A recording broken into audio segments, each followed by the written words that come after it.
What's up everybody, welcome back to my top 50 favorite games of all time. In this entry we're gonna go through games 40 through 31, and I'm already gonna start with a classic. Number 40, Killer is Dead.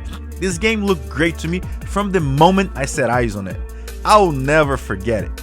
I was watching a video and the person had this game playing in the background and I was immediately drawn to it. Turns out the awesome stylistic hack and slash game rolling was Killer is Dead. And then, when I got to play it for myself, I felt even more strongly about it. It's a game that knows what it wants to be, a game that isn't embarrassed by giving the player very high highs, and a game that was developed by a true author, someone with something to say, a game to create, and a gift to give players to have fun with it. From level and enemy design, to boss fights, and especially side missions that were pretty tantalizing for younger me. I had a blast. And it brings a smile to my face getting to talk about the game here once again. For number 39, Metroid Dread will be representing the series as a whole. Being a Metroidvania aficionado, there's no way Metroid wouldn't make it to my list. Dread is the latest 2D iteration in the franchise, but I had fun pretty much with every single entry I've played so far. I'm yet to get started with the 3D games, but as far as Metroid is concerned, I can't see it not vibing with me. I love the level design, the constant upgrades and challenges each level and bosses present in a run. Last time I played Dread back to back, learning the time it took to beat the game while learning to navigate more efficiently through the biomes, and of course, dishing out punishment to the bosses in each stage. Metroid brings half the genre to Metroidvanias, and it is well deserving of the praise and recognition it gets.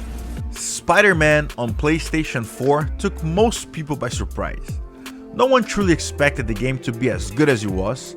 Then they released Miles Morales, and for many players it was somehow even better than the original, even though it was shorter, perhaps because of that fact, but it doesn't matter.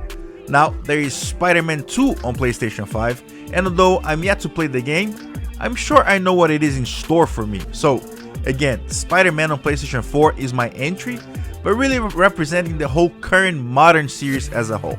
To me, they're also interchangeable, and mostly varies in runtime with slight modifications to transversal and some fighting moves, not enough to truly differentiate one from the others in any meaningful manner. Don't take that as a detriment though, it only serves to show and support my enjoyment of the series and the games as a whole.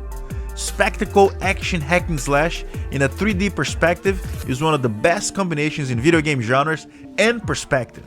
Spider-Man delivers in all criteria of modern gaming. Awesome graphics, art design, animation, story, cutscenes, and gameplay. It even gets a nod for having an easy platinum to get that is achievable by pretty much anyone interested in going for it. Number 37, Monster Hunter series. My first one was World on the PlayStation 4, then I tried 4 on the 3DS, and moved on to Rise on Switch. Originally, I didn't think these games would be for me, but the more I played, the more addicted I became to the gameplay mechanics and mastering the weapons. The Switch Axe being my weapon of choice across all games.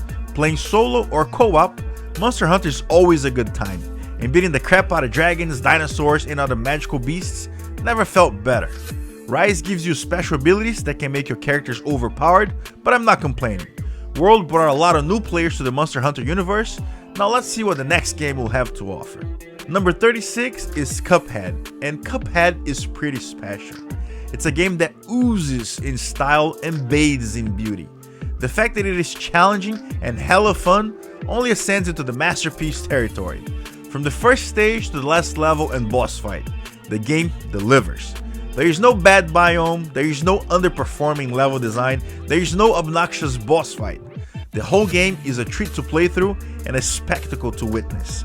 Cuphead is one of those games that hits all the right notes with me, and I need to get my hands on a DLC already, because talking about it here makes me want to play this game again really bad. Thankfully, it's now available pretty much everywhere in all platforms, so it's only a matter of time. At number 35, we have The Witcher 3. Yeah, I also thought it would have been lower on the list.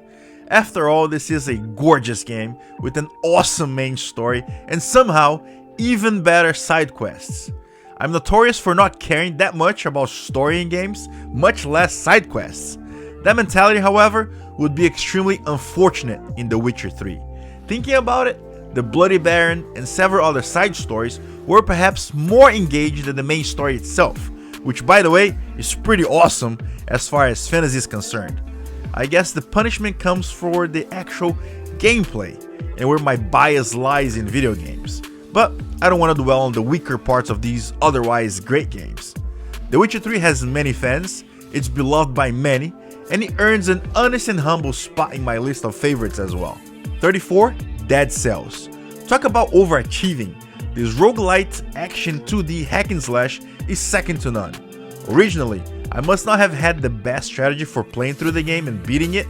It took me a lot longer than what I hear most people say it took them to beat the game for the first time. Even today, I've only beaten Dead Cells about 4 or 5 times, but the main fact is that every run is a fun run. No run feels the same because of how many weapons we can find in the game and also the strategy implemented to go through each run. Am I going for the huge health and hope for a golden awesome weapon in the end that will just tie everything beautifully together? Or am I better off on traps and tools to make life easier all throughout my run and allow for them to do the heavy lifting while I try to stay alive? Or am I going fully on red and try to bully my way through everything?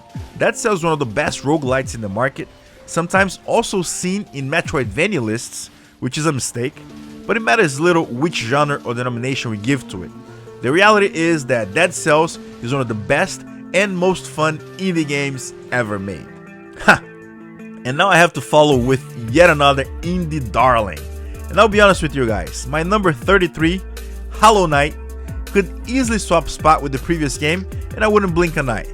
But I did place it a spot lower, and the reason being the type of game and quality of boss design it has. Traversing a world in a game can be quite entertaining, but we all know that the real highlight are boss fights. And that, my friends, Hollow Knight has in spades. So many awesome boss fights to learn, to adapt, to rage, to dance, and to conquer.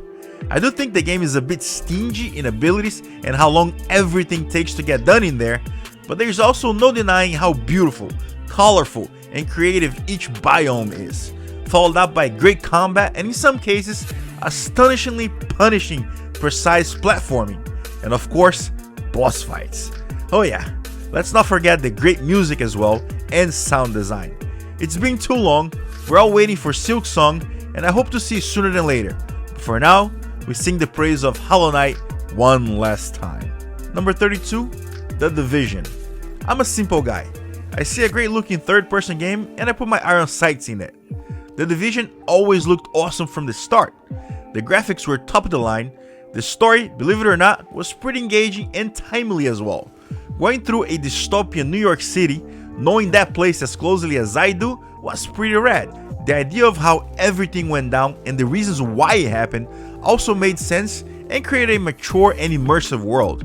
Yeah, I heard people complain about the armor in the game and how many bullets you would take to shoot down a target, but come on, let's be real. What kind of game would it be if realism was the goal? One bullet and you're out isn't really what I look for in games, and with all the cool weapons and special attacks, gadgets and upgrades in that game, I was more than happy with how they decided to go with the gameplay. If I remember correctly, I went through the main story campaign 4 times with different friends, and played online co-op in the Dark Zone several more hours, looting and grinding with yet another European friends at that time. I'm a sucker for third-person shooters, and The Division sure did a great job in representing the genre and earning a spot here today. Number 31, Mario Kart 8 Deluxe is the culmination of awesomeness we've been playing with since the Super Nintendo. There has never been a bad Mario Kart game, there has never been a bad time while playing Mario Kart, and there has never been more awesome characters and tracks than what we now have in Mario Kart 8 Deluxe. This is essentially Mario Kart magnum opus. Where can we even go from here? Can we even try to repeat it in the future? I highly doubt it. Even if Nintendo was to come out with something fresh, something bombastic like Super Smash Bros. For Mario Kart and call it Nintendo Kart, I don't think we'll ever see as many characters, levels, and soundtracks as we have and continue to experience in Mario Kart 8 Deluxe. I love racing by myself, I love racing with my kids, and I love racing online against strangers and friends. Mario Kart 8 Deluxe is easily my favorite racing game of all time, and spoiler alert, the only racing game you'll see on this countdown. And now we're at the end of yet another 10 awesome games. Getting closer to the end, but not quite there yet. So, did any of your favorites show up in this round? Let me know all about it on the comment section below. Thanks for watching the video, and I'll see you guys next time.